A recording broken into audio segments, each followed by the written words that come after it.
actually. This has been the biggest movement that It's true. This was the point. But on the other side, it was extremely exciting because every time I was confronting myself with the moment of doing actually the music, and there was always a problem, I was going back to bed and working it out in my head.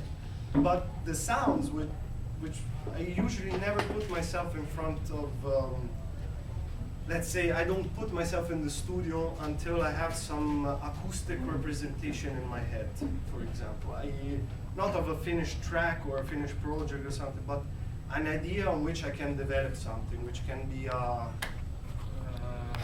burp or I don't know, this, as you said, the newspaper or something like this. I use a lot of physical sounds which come from my flat. I use my dog as a sampling source.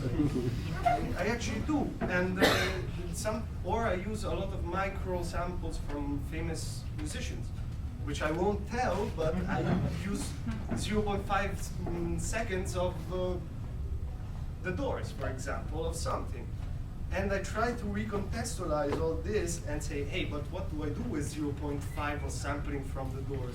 So I had to develop some kind of little machine which would allow me to use the 0.5, which is a fraction of nothing. But in the end, my way of composing music is really, I use one method.